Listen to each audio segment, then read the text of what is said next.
Hi guys, we popped And off. we're back. We popped off. I We don't got know. We're not bounced. even in a Costa Rica thunderstorm. We're kind of in a nice cafe Wi-Fi. But anyway, we started to say that we're visiting California, and it's been really fun. We've been connecting with people and working on various projects and kicking in the sunshine. It's beautiful.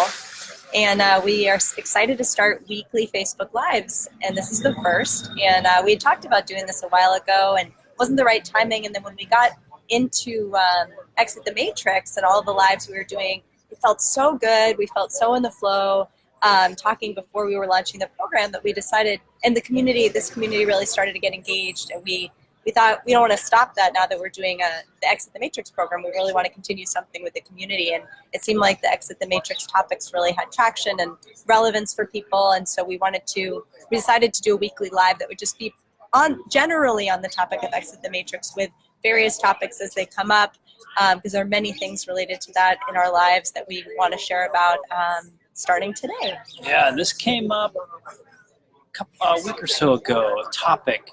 We've seen it actually being discussed in all sorts of ways in other forums, other communities, other relationships we have. And but it's really about kind of how do you deal with the shadow side, if you will, the contractions, the lack beliefs, the fears, this other part that as we begin to emerge or follow a spiritual teaching and a spiritual path, as we begin to kind of track that, our life becomes maybe more filled with light and joy and love and abundance and fun and so sometimes the contrast with what this old self, if you will, these old shadows, these old lingering lack beliefs, can be very stark. And so there seemed to be a variety of ways to deal with it. And we thought it would be helpful to discuss that as the way that we have felt, that we've seen to be the healthiest, clearest, most holistic way. Yeah, we came up with this idea of embracing the shadow. Basically what to do when you're triggered, like what does being triggered mean, and what do you do with that, and we started talking about this. It came up in a very natural conversation about like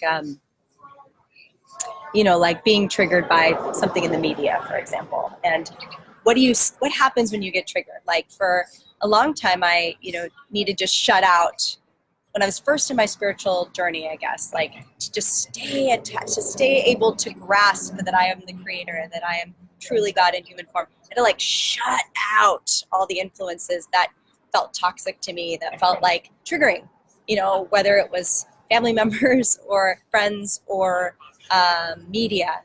And I still feel like a lot of media, and we were discussing our different relationship with media, that's just part of the way we started talking about this, but that like I still don't consume a lot of media because I don't find it relevant, or sometimes feel like very negative, like just negative emotions come up from seeing a lot of violence. Like I don't like watching violence, and I feel like that's a healthy relationship with media I have now. It's not like I'm fearful or avoiding it, but like for a long time I had to shut out all influences, and we talk about this next in the Matrix program, is surrounding yourself with the message of truth and not the message of fear and the Matrix. There's a lot of relationships you can have with that when you get to a really strong creatorship state.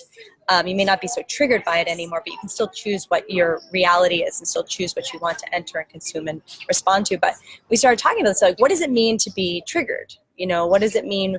And what do you do with a trigger? Do you like then say, no, I'm not gonna touch that, like shut that out of my life?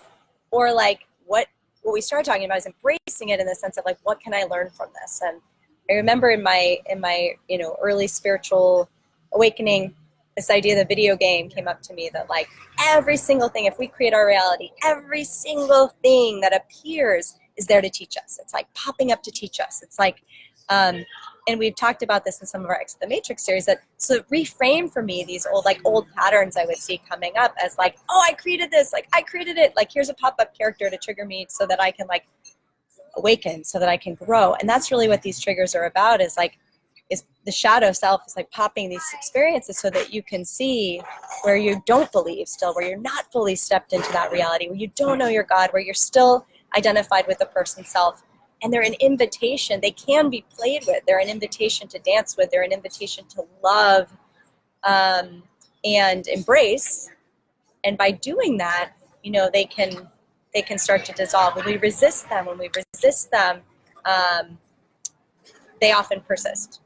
Yeah, one thing I'm drawn to very naturally is trying to understand not so much what the media presentation is of what the world is and what's happening, but underneath that. So things like disclosure, things like more cosmic, galactic events, if you will, that are influencing what's taking place here. Some people they feel either triggered by that or they're not drawn to that. For me, it seems completely relevant. And so when you were talking about like random violence, like watching TV with random violence or going to a movie that just has a lot of violence in it, and it's just completely irrelevant. There's no need. This is not serving anything. This is just not.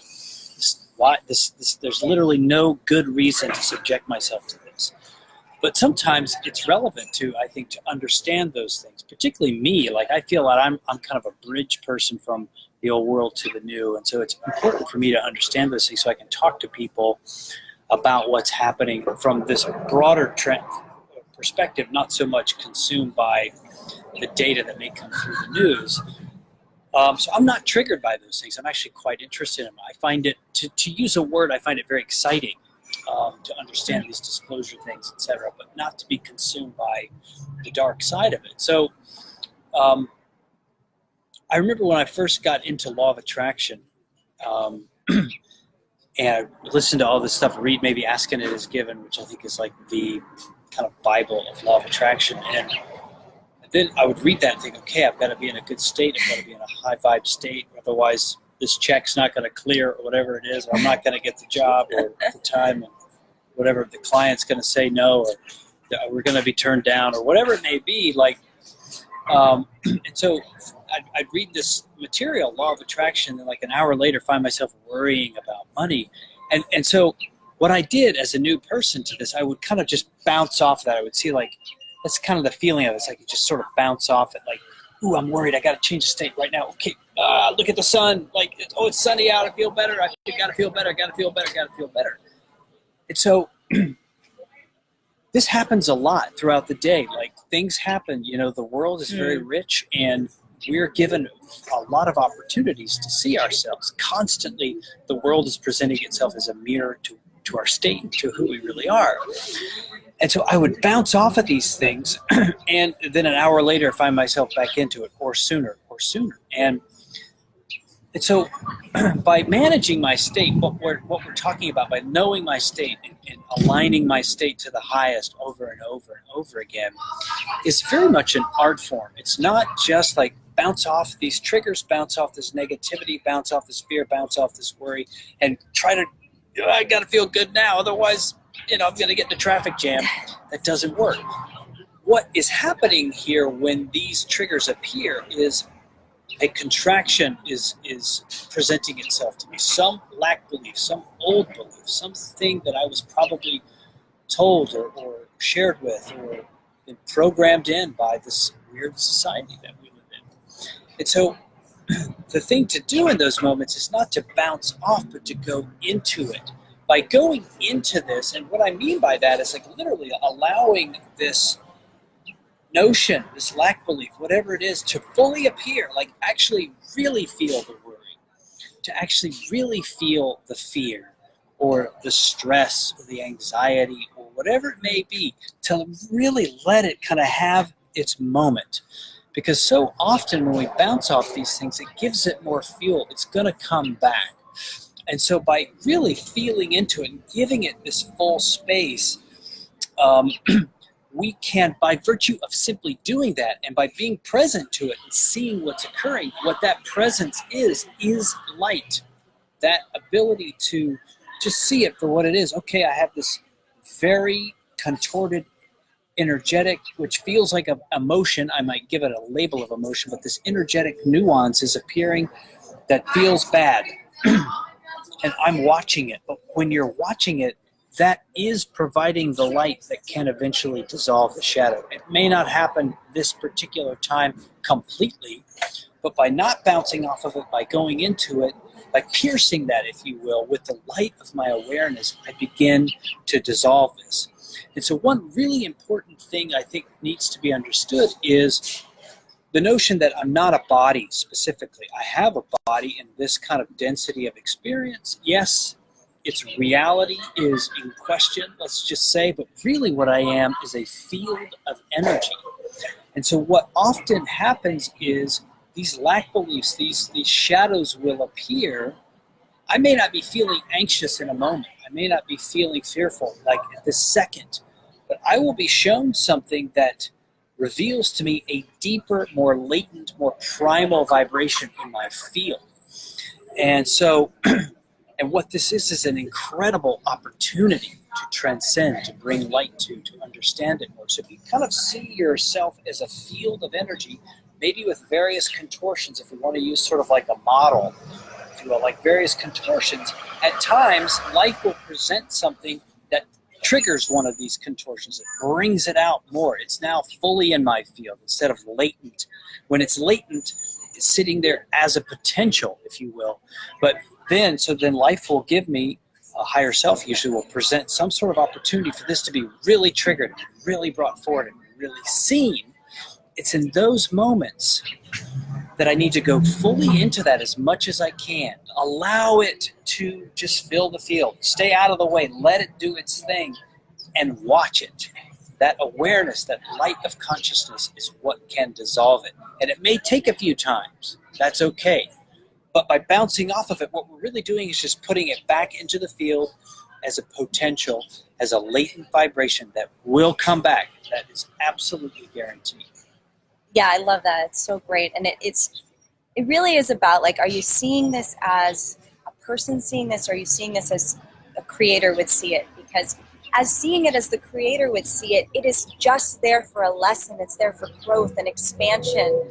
You know, seeing it as the person then becomes like, oh, fuck, I did this again, or like, I'm never going to be rid of this, da-da-da. You start to possess it. Then it takes this, like, lasting, and adding that energy to it, adding the energy of judgment and resentment and, like, self-loathing to it, just like, oh, it just adds more, puts that into the field, you know? So it's kind of it's amazing to be able to take that perspective. And to bring this to a really real example, like, I've recently, been replaying a lot of patterns of my childhood and my relationship with Stephen. I think, oh, everybody does this. It's such a good, it's always just good to, like, make it really real, right? Like you're not bad if you're having, like, if you're being triggered. Like, this is the journey, this is the journey. So it's like, we want to just, like, put it out there and embrace it, So I was talking about, I was having these experiences of, like, feeling suppression and the rage that came up from my childhood, and that I never felt, and that, like, I had this great advice from someone. It was basically what Stephen just said, which is just, like, love it, like, see it, just allow yourself to see it. What wants to be seen? It's not about my childhood. It's like, what wants to be seen in this moment? Like, this distance of me, for me and the creator, like, maybe I need to see myself. I need to just see it. I need to see it for its fullest potential. I need to see the rage. And someone told me to love the rage. Just feel it. Just feel the rage, because what I've been doing my entire life is shutting that down, like, whether that's just being, like, taught as a child to shut it down, like, and it's wrong. And then I put all this judgment on it. That's wrong, but all it's done is it just then recreates the same pattern, so I've recreated the same, like, parental patterns and, like, relationships and jobs and whatever, because I've been unwilling to feel that. And it's just converted. It's converted over time. It's become a rage because it's been, like, built up, so just, like, wow, what I've been doing instead is just, like, sitting with it, like, feeling it. And you know what it starts to feel like when I allow the light of the creator onto it is power. That's what it feels like, and there's, this busting loose from the money game, there's this great process he uses that I think can be applied for, like, lots of lack beliefs beyond money lack beliefs, but basically that you really feel into that power of the emotion, because that, like Stephen said, that's vibration, that's energy, that's the power of creation. And what that is that's your power, so feel into it and then turn it in. You can feel, once you start to feel it, feel, then the power of creation, my experience has been that I start to feel it, I start to feel, I do this, I feel power in my hands, I feel light, I feel energy. And I'm like, oh, I'm the creator. I created this. And then it's just like, whoa, how powerful are we? Like, nobody's doing this to me.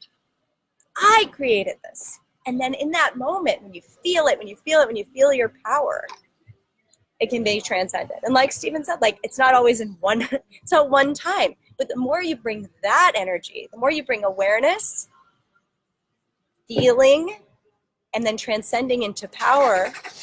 And the power can then transcend into light and freedom and whatever that feeling of being the creator feels like to you can transcend into that. The more you take that response to the shadow as it comes up, rather than the person's kind of resistance or judgment or a lot of the things that we tend to do, which just put it back into the spin cycle, the more the next time it comes up, it'll be like, wait a second, like I'm the creator. Yeah, when you start to really practice this, you can see how habituated it is to bounce off of these, what they feel like feelings, but it's really just energy and motion that is revealing a certain belief, a certain lack belief that higher self is saying this is not true. But you can see when you begin to kind of invite in going into these states of being and really allowing them to expand, when you sort of set that as an aim, like, okay, I want to try that, I want to do that, you really then get to see how habituated it is to just bounce off these things. Ooh, no, I don't want to go into that. No, I don't want to feel that. I don't want to understand. So what that indicates is a lack of understanding, which is okay, but that might also mean that there may be a bit of a dance with this, which is also okay. To transcend these things it might take a little time, and that's fine. Our spiritual ego may not really love that, but that's okay. Yeah, I like that you mentioned busting loose. That's a really, really key. That's a beautiful way that he describes it. But it's really about feeling the feelings contained within the broader light of awareness. That's the most essential thing, because from that state, just by beaming into this other state, this lower state, this triggered state, by beaming from there, like, oh, I see it, something can happen then that can transcend that energetic block or that resistance. And that is the way to transform. So I think some people refer to this as spiritual bypassing even. Though I think there's like 10 different definitions for that. I'm not sure if that's spiritual bypassing. Right now. Spiritual bypassing. Spiritual bypassing is stepping over it. Yeah. Yeah, I don't know what it is. Tell us. Everybody has a different definition for spiritual. But this is really about just transforming lack beliefs, really kind of clearing, just allowing ourselves to be cleared. And when we understand that we're a field of energy with latent beliefs often not necessarily active but still sitting there, then we can understand that when something comes up that presents this, that triggers these beliefs, what's really occurring is higher self saying, hey, you want to take a look at this? Let's clear this. Let's deal with this. Let's become free of this. Let's transcend. Let's heal. And the way to do that is to not bounce off, but to really go into it. Allow it to have its full expression, as Teresa said, that power. Let it kind of release. Let it be revealed. But do so within the light of awareness, and that you'll see will dissolve these old, tired lack beliefs. Yeah. Thanks. Yeah. Well, that was fun. Hearing all sorts of notifications. But if people have questions, feel free to share. Thanks, Risha. It's always great to hear from you. Yeah. That's what we're definitely talking about. And, a lot of times this is easier with some of the more low-hanging fruit. And then, like I find in my earliest days of doing this, like when I was really coming from that really like powerful perspective of I create my reality, it was like right after I read Ask As It Is Given the first time. I think I was like on fire for this stuff. We're in a loud place. This is not the mountains of Costa Rica. I would see people appear in my reality that were like, say recreations of my father, and like a guy was dating or a boss or whatever. And I felt so powerful at the time. I was like, aha! Like it just like made me laugh, because I was like not invested. When you get invested in relationships, when you get really, you're emotionally, your person self is like really invested. That's where the like meat comes from, because like you really dive into the things that's why relationships are one of the biggest triggers for this, because your deepest fears and identifications and relationships, installed beliefs from your parents, I would say, and like those really come out because you feel like your survival and your identity and all of that's invested, and And so that is the meat of like uncovering these things that still keep you from your full experience as a free extension of the infinite creator. That's where you find. That's the great thing. It's like a treasure trove, you know. It's kind of like it can be uncomfortable. It's often uncomfortable, but if you don't, like, those things can just stay buried. But what we're seeking here, whether you call it exiting the matrix or freedom or becoming the creator, is freedom from these lack beliefs and their the false limitations they put on our reality and our expression and our experience. And that's why it's a real gift. All of these are gifts. They're gifts. Yeah, and Risha points out law of attraction, and law of attraction is a law.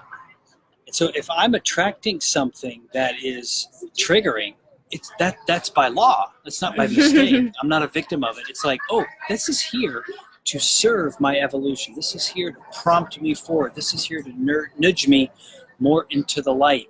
It's not a mistake. It's not wrong. It's in fact absolutely spot on.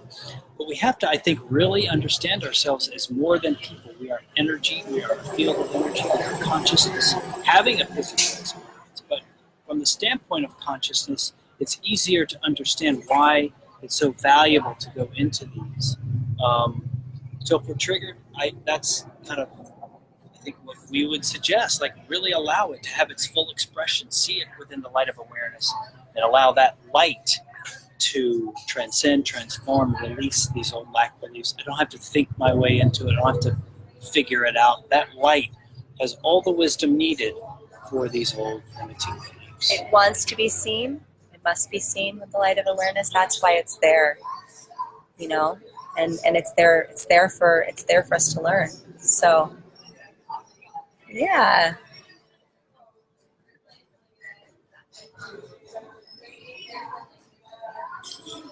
Yeah, Risha, I think we're probably saying the same thing with different. I think that ideas, is the same thing.